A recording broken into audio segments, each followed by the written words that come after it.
Programa Gente de Palavra, um oferecimento Rei das Carnes Gourmet, La Rioja Incorporation e Bidu Casa e Acabamento.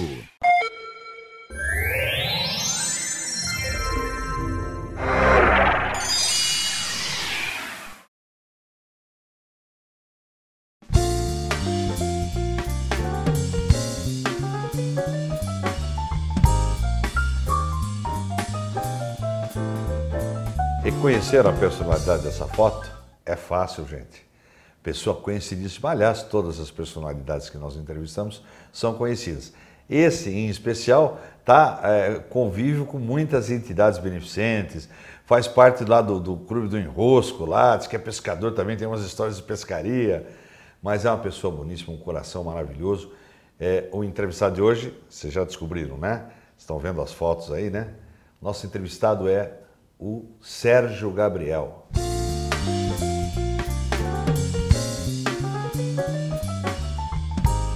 Sérgio, obrigado por você ter aceito o convite. Estou muito feliz em você estar aqui participando do Gente de Palavra. Viu? Obrigado eu, Perdiga, por essa oportunidade. Sorocabano? Sorocabano, nasci na Santa Casa. Opa, ali na Avenida São Paulo. Avenida São Paulo. Foi criado naquele bairro, Sérgio? Não, não fui, não. Na verdade, meu avô paterno foi um cigano, andou por muitos lugares, mas os meus tios mais velhos se enraizaram na Santa Terezinha, né? Minha mãe mora até hoje, irmã mora lá, irmão mora lá, meus primos. A família Gabriel é muito enraizada na Santa Terezinha. No bairro Santa Terezinha. No bairro Santa Terezinha. Mas antes de você ir para Santa Terezinha, teve algum bairro especial que te traz alguma recordação? Era bem próximo ali, falo até Mangal, mas eu nasci na João Ramalho, do lado da casa do Toninho Pinto, que foi uma pessoa que vereador, amparou muito meu pai e minha mãe nos momentos difíceis, lá pelos anos de 64, 65, que meu pai acabou ficando desempregado. Meus tios e o Toninho Pinto foram pessoas de muito valor para a gente naquela época. Foi mesmo. O Toninho Pinto foi muito atuante em Sorocaba, né? Era um vereador, um político muito querido, né? Até como pessoa, né, Sérgio? Bastante. Eu lembro que era vizinho mesmo. Hoje a dona Dalgisa acaba morando lá na Santa Terezinha, está a uma quadra da casa da minha mãe. Elas são muito, muito amigas, né?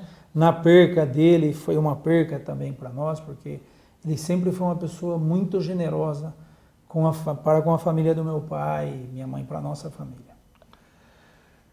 Depois o ginásio fez onde? Lá no Santa Terezinha? Em que escola? Não, Perdiga. Eu sempre dou esse exemplo para os meus filhos, que eu estudei no Padilha. E eu atravessava da Santa Terezinha, vinha até o Padilha. Os tempos eram outros. Centro da cidade. Centro da cidade, em 70, 71, 72.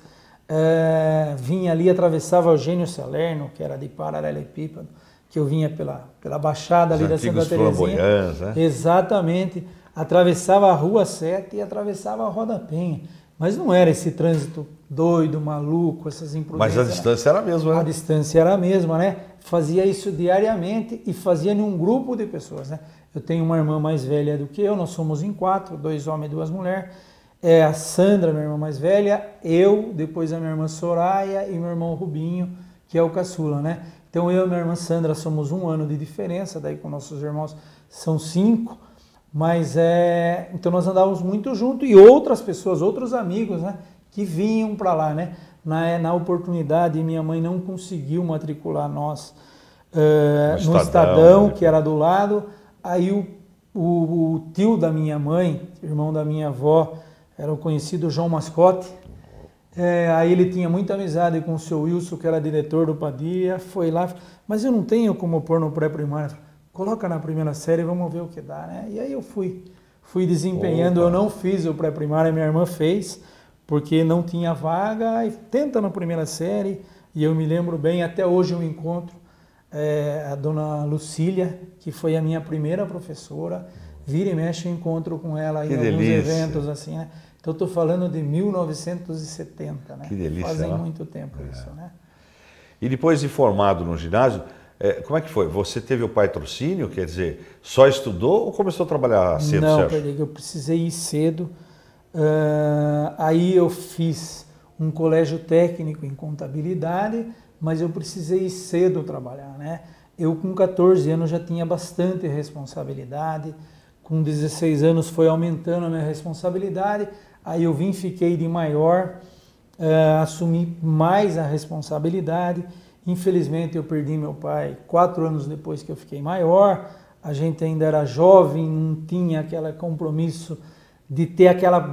Eu era muito próximo do meu pai, mas não tinha aquela convivência do lazer, porque eu era um jovem, como todo jovem, meio aventureiro e tal, né? Então acabei perdendo meu pai com 22 anos, eu sou muito jovem, mas com muita responsabilidade. Eu já tinha muita responsabilidade. Você é o mais velho dos irmãos? Não, eu sou o segundo, eu fiquei arrimo de família, eu nunca deixei a minha mãe e meus irmãos longe de mim.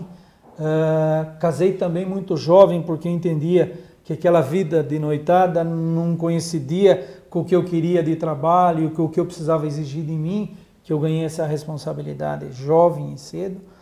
Casei, ia fazer 23 anos quando eu casei. Que ano isso? Isso foi em 87. Em 87. Quantos filhos? Eu tenho 2 filhos, o Rodrigo, que tem 23 anos, eu digo para ele que eu casei com 23 anos, a mãe diz, agora você é um irresponsável, nós já éramos casados com essa idade, e tem a Giovana, que acabou de completar 18 anos. O Rodrigo hoje estuda no Mackenzie, está em São Paulo fazendo administração. A Giovana está no 3º colegial, ainda indefinido, como todo jovem, certo. O que ela vai fazer, né? Até porque tem 18 anos ainda. Exato, né? É cruel a vida. Lógico. Essa decisão é muito difícil para muito, porque é para o resto da vida, né? Lógico. Então eu me embrenhei por a vida de serviço, ganhando responsabilidade. Qual foi jovem. O seu primeiro emprego? O meu primeiro emprego foi assim, Perdiga. Meu pai queria registrar, inclusive eu já tenho tempo de aposentadoria. Meu pai queria registrar eu, mas não queria que eu me vinculasse a nenhum sindicato como autônomo. Então, a minha primeira, que não seria um registro, o meu primeiro carnê é de eletricista. Hoje a minha mulher diz, mal eu troco lâmpada, e cuidado com isso, né? Que se trocar é capaz de dar curto, né? Mas eu fui trabalhar com o meu pai vinha de uma família de trabalhar no comércio. Meu pai trabalhou na antiga Manteiga d'Alva, depois o meu pai trabalhou no café, São Paulo, depois no Santa Fé, depois o meu pai veio trabalhar com o meu tio Lauro, que era o irmão mais velho dele, o pai do João e o pai do Lauro e da Norma, em distribuição de cigarro, que meu tio pegou uma indústria nacional para distribuir. Meu pai foi lá para o meu tio, aí o meu tio, num determinado momento, ficou meio sócio do meu pai, mas coisa de camarada. E num segundo momento, meus primos tinham a padaria e já estavam começando com o fermento. O meu tio se desligou, passou aquilo para o meu pai, aquela representação, né? Aí meu pai tocou por um bom período aquilo lá. Aí meu pai foi ficando... Mas espera aí, não conta o resto agora não. Nós vamos ao intervalo comercial e voltamos já já.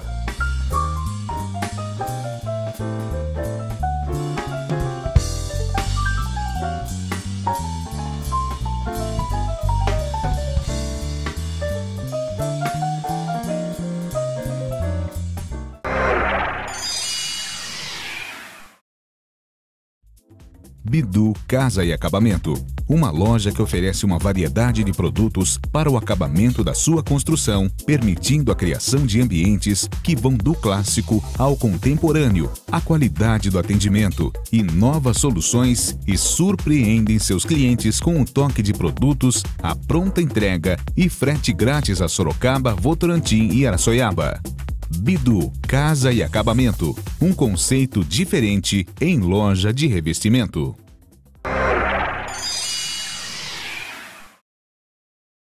Estamos de volta com o Gente de Palavra, nosso entrevistado de hoje, Sérgio Gabriel. E agora sim o Sérgio vai contar pra gente a história.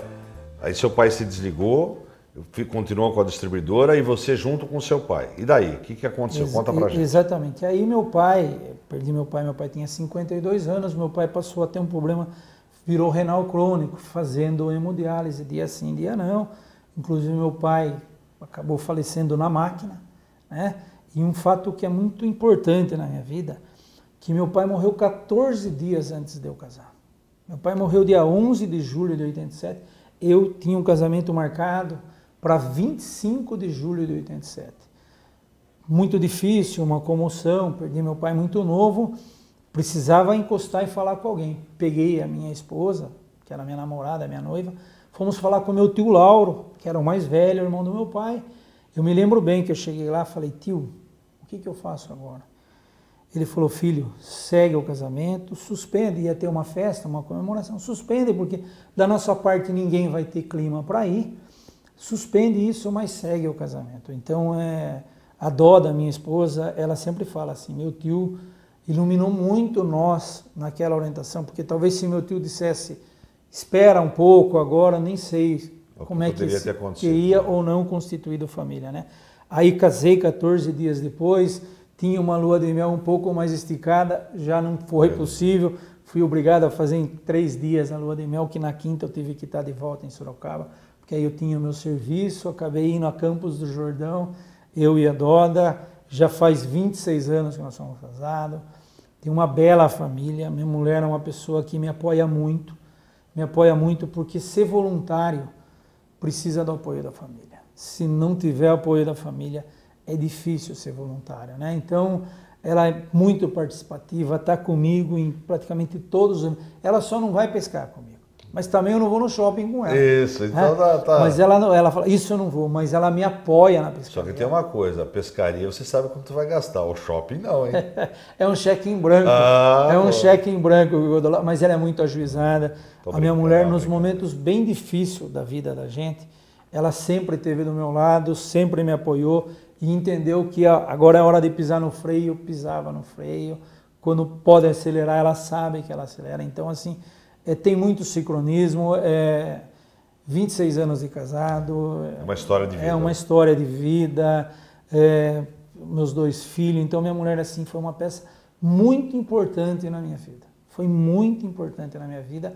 Eu até acredito que há pessoas que achavam que aqueles 2 jovens, que esse casamento não vai durar meia dúzia de meses.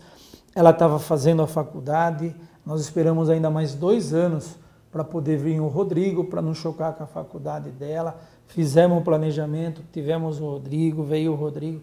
Depois de 6 anos, 5 anos e meio, veio a Giovana. Então, assim, até na questão financeira a gente tinha e tem muito uma pé no chão. simbiose. Bastante. Né? E depois de você trabalhar com seu pai, desse acontecimento, dessa fatalidade de ele falecer, e do seu casamento com a lua de mel meio restrita, você veio e continuou com a distribuidora? Continuei com a distribuidora, aí a gente foi dando um formato que eu entendia, que eu enxergava que era melhor. Porque eu sempre digo assim, cada pessoa tem um modelo de administrar. Então meu pai tinha um modelo, aí eu vinha ter um modelo mais agressivo, fui buscar outras coisas e trazendo pessoas comigo, né? Hoje, assim, de vez em quando, meus parentes até brincam assim, quando o meu cunhado, o Reinaldo, que é o meu gerente na empresa, tira férias e fala, agora o gordinho vai trabalhar esses dias, né? Então, eu fui pondo pessoas, e aí um modelo que eu acho que é o meu de administração, é um modelo que meu pai dizia assim, como é que é o balanço da empresa aqui? Não acreditem no papel. Meu pai até brincava, chacoalha a prateleira aí, o que cair não é nosso, o que ficar é nosso. Pai, se ficar só poeira, estamos na poeira. Né? Então, porque sim, realmente o papel, a gente escreve o que é no papel, né? Aceita tudo. Aceita tudo no papel, então o balanço acaba sendo uma peça meio fictícia aquilo lá, né? Então aprendi isso com meu pai. Meu pai e minha mãe, Dona Diva, sempre pregaram por questão de honestidade. Eu tenho alguns exemplos de muito jovem que eu lembro que meu pai deu para mim assim. Pai, como é que é a questão de ser honesto ou desonesto? Ser honesto o dia inteiro. No final da tarde você foi desonesto, você é desonesto. Não tem meio honesto. O que vale honesto. É o último café, né? O que no meio honesto, não, você é desonesto. Então, ou é honesto ou é desonesto, né? Então, eu lembro bem, essa era uma frase que meu pai batia muito assim, de dizer isso para mim e para os meus irmãos. Gravou então, muito. Hoje eu vejo assim, meus irmãos assim, até bastante preocupado com conta, administra as contas dele assim, mesmo no papelzinho, na cardeneta lá, né? Então, isso daí foi uma lição do meu pai Minha mãe também muito medrosa, minha mãe sempre medrosa, sempre preocupada. Minha mãe até hoje, a grande preocupação da minha mãe é pela união dos irmãos. Ela se dá uma desengrenadinha, ela já chama, eu não quero isso, eu não quero. O dia que eu for embora, eu quero ir em paz e eu quero vocês amigos, né? E eu acho que isso tem muito valor, o que minha mãe fala, porque, embora ela... E esse respeito que todos vocês têm por ela. Teimosa, mas nós respeitamos ela. Nós respeitamos ela, a gente briga com ela porque ela esconde remédio, joga, fala que tomou, mas a gente vai lá e dá uma enquadrada nela. Será que é só ela? Própria do pessoal de certa idade. A minha mãe, essa característica da minha mãe é muito forte. Liga lá Reluta em tomar os remédios. E o meu irmão mais novo, assim, meu irmão faz o diagnóstico dela na hora. Embora ele seja dentista, não vai fazer. Ela liga para mim, ela está sem tomar tal remédio. Vai lá que ela não está tomando o remédio. Aí eu vou lá, eu já sei, ele já me dedou e tal. Então toma o remédio. Então toma o remédio. Tem uma passagem, há 40 dias atrás, eu vou no cardiologista com a minha mãe há anos, eu e ela, de rotina, e chegou lá, o cara, 19/12. Ele não falou nada para ela, mas eu vi no semblante do médico, estava dentro do consultório. Aí conversou, tal, venha você, Sérgio. Aí conversou, meu, deu 12/8, 13/8, a minha é normal, mas eu tomo o remédio certo. Ele pegou e, sem querer assustar nós, ele falou assim, melhor a senhora passar lá no hospital, tomar um remedinho para baixar essa pressão aqui, e já prescreveu, já pediu para ela fazer um exame Holter, não sei o que. Aí quando nós íamos para tomar o remédio, ela falou assim, sabe o que é, Sérgio? Hoje é quinta-feira, segunda-feira foi o último remédio meu, e eu achei que ele podia trocar o remédio, então eu estou sem tomar terça, quarta e quinta. Eu queria bater nela, eu queria bater na minha mãe. Vou entregar, já avisei ela, vou entregar a minha mãe. Falei, doutor, aquilo que deu lá foi irresponsabilidade da minha filha caçula. Viu, isso não é um privilégio seu, não, só muda o endereço. É todo que mundo coisa, assim. que Mamãe era um assim susto. também, mamãe era Tomou assim. um susto. Ah, por que eu vou comprar outra caixa, você vai não sei o quê. Exatamente do mesmo jeito. Mas Sérgio, nós vamos a um rápido intervalo comercial e voltamos já já.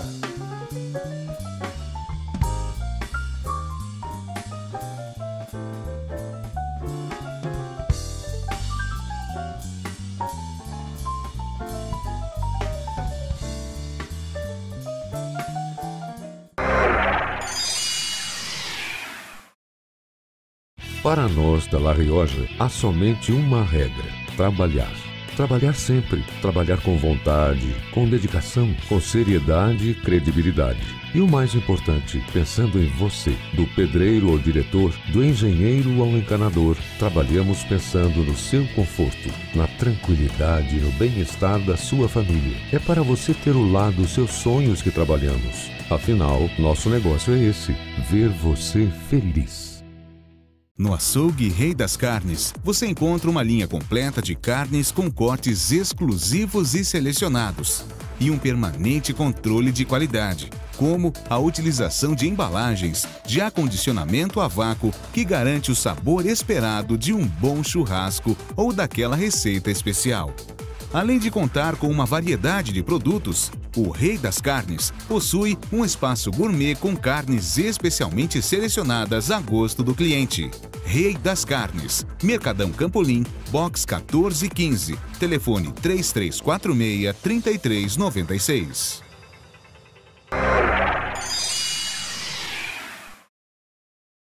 Estamos de volta com gente de palavra, nosso entrevistado de hoje, o Sérgio Gabriel, que vai contar para a gente agora. Ele estava contando da distribuidora dele, antes da mãe dele, que não toma remédio, que não é um privilégio dele, né? Todas as mães que estão nos assistindo abusam dos medicamentos, né? Não tomam na hora certa. Mas e daí? Você deu uma dura nela e falou, mãe, como é que é? Vamos parar? Vai entregar ela para o médico agora? Vou entregar ela na próxima quinta, eu vou dedar ela. Ela já sabe, porque eu já avisei ela, e ela já que ela deu um susto no médico e em mim. Já está adoçando você. Não, não conta, não sei o quê. Tem muito disso, ela é bem política, não, bobagem, assim. E quando ela percebe que está apertando, ela dá um estouro, assim, para querer comover, assim, no sentimento. Pode gritar, que eu gosto quando eu grito. Outra coisa, você continua com a sua distribuidora até hoje. Quantos anos, Sérgio? Na verdade, eu abri essa empresa em 89, porque antes era como representante. Né? Então, depois você abriu a distribuidora em 89. Exatamente. Eu tenho bastante os meus colaboradores lá e estou tocando a vida. Que gostoso, que bom. Afora esse lado comercial seu, que a gente sabe que você é atuante, sabe que a sua distribuidora vai bem, que você, por merecimento, por trabalho, por determinação, todos os requisitos que você sempre teve. Agora, além disso, você tem um lado muito forte na benemerência e já vem de tempo. Acho que isso é meio de família, né? Porque os seus primos já mexem com isso, você também. Quer dizer, vocês sempre foram muito voltados ao bairro da Santa Terezinha, às causas beneméritas da cidade. Inclusive, você preside o BOS. Como é que você chegou no BOS? Conta pra gente essa história. Porque é importante, é interessante falar isso, porque a minha mãe, ela até pouco tempo atrás, ela tinha um serviço muito forte na comunidade, na igreja de Santa Terezinha. Faziam os bazar, davam cesta básica e tal. Depois, eu acho que a idade, não só da minha mãe, das companheiras foi pesando e não achou ninguém lá para fazer a renovação, né?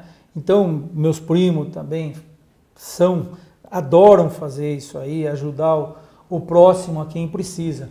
O BOS foi assim, Pascoal, isso já vai fazer 12 anos, o Pascoal acabou fazendo um convite para mim através do Dr. José Eduardo Martinez. Ele perguntou, Martinez, estou precisando de alguém. Conheço. Meu médico. E o Martinez falou assim, leva o Sérgio. Dentro aqui, para uma pessoa ser voluntário, tem que ir experimentando a pessoa, porque precisa gostar disso daqui, né? E eu me lembro bem que eu cheguei aqui, ele até brinca até hoje assim, ele falou, olha, eu preciso que você regularize os abastecimentos. Pô, mas tem uma perua e um ônibus, abastecer de 2 carros, né? Mas aí era o golpe do Pascoal, né? Era o golpe que vai trazendo, porque se ele me joga logo um monte de coisa, eu já espantava, né? Ele foi trazendo eu, aí um dia foi o brinco, ele colocou eu num quarto, trancou a porta e jogou a chave. Agora você não sai daqui. Por que, Perdiga? Eu tive, eu começo muito cedo no meu serviço, mas sempre das 10 até meio-dia, que eram os horários de escola dos meus filhos, eu ficava meio sem ter o que fazer. E aí falava, pô, precisava achar alguma coisa. E um dia eu comentei com o Zé Eduardo, aí o Zé acabou indicando, vim para cá. Hoje isso é uma pele minha, não consigo. Alguns dias eu falo, eu tenho alguns compromissos, eu não vou aparecer, faz falta eu não vim aqui. Eu sinto que eu erro até o caminho algumas vezes, meu carro conduz para cá, mas hoje eu não preciso ir lá, né? Estou aqui, já passei por alguns cargos, estou repetindo de novo a presidência aqui. Eu acho que o que é importante da instituição aqui é a questão da renovação, que a gente sabe que precisa, porque isto não é nosso. Eu estou o presidente nesse momento, isto é da comunidade. E como eu disse no começo, cada um tem um modelo de administrar. E a gente tem que respeitar, porque cada um enxerga o sucesso do jeito que ele acha melhor para ele, né? Me envolvi nisso daqui, hoje tenho muita sintonia com o Pascoal, muita sintonia. O Pascoal é um grande amigo meu, deu as aberturas que eu precisei dentro da instituição. Então, por força da área civil, que é obrigado a trocar os nomes lá, a gente vem trocando, eu e o Pascoal. Fazem 8 anos, ele ficou 4, eu fiquei 4, ele quer que eu fique mais 4, eu enganei ele que só quero 2. Mas é muito dividido as coisas aqui dentro, né? Eu cuido de algumas coisas, ele cuida de outras coisas. Na área da saúde, eu ainda sou um neófito, estou querendo entender, venho aprendendo dia a dia com ele, ele não nega a me mostrar nada, né? Mas aí eu fui um pouco para a área comercial, para dar algumas caras aqui, a área da qualidade do hospital, que hoje é um hospital acreditado, o nosso banco de olhos tem ISO, a nossa escola tem ISO. Então a gente trabalha muito em cima desta questão aí, né? Então hoje, de vez em quando até dá alguma ciumeira lá em casa, eu vou hoje à noite que eu vou falar com o Pascoal, como você estava lá de manhã? Não. Eu vou porque ele estava, mas não nos falamos. Aí eu pontuo as minhas coisas que eu fiz, ele pontua as dele, porque no tamanho da instituição a gente tem muito cuidado do...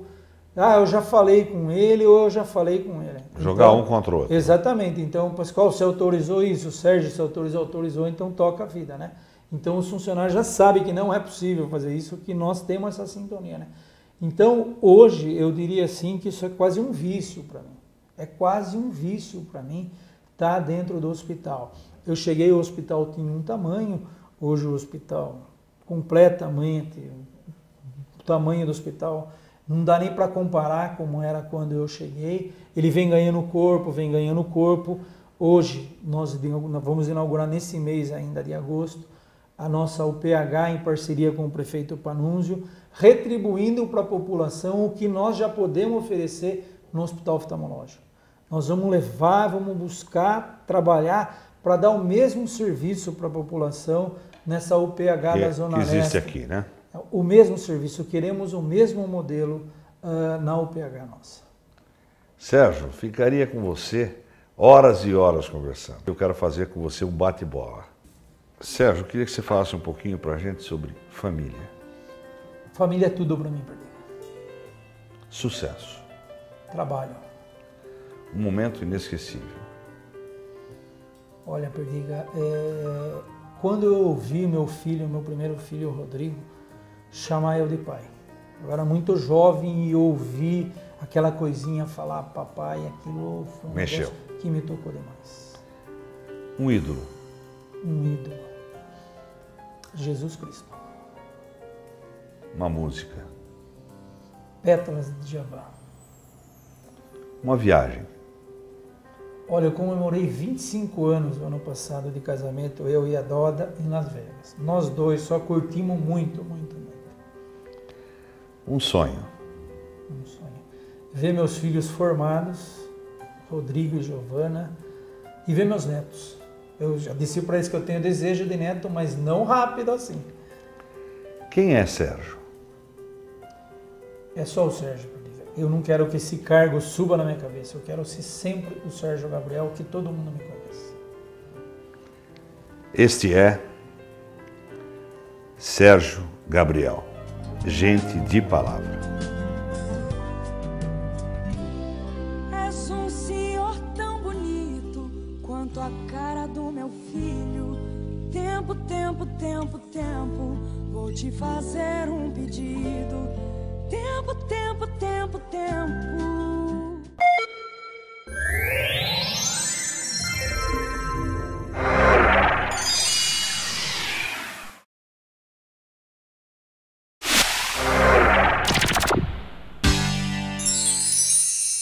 Você assistiu o programa Gente de Palavra, um oferecimento La Rioja Incorporation, Rei das Carnes Gourmet, Bidu Casa e Acabamento.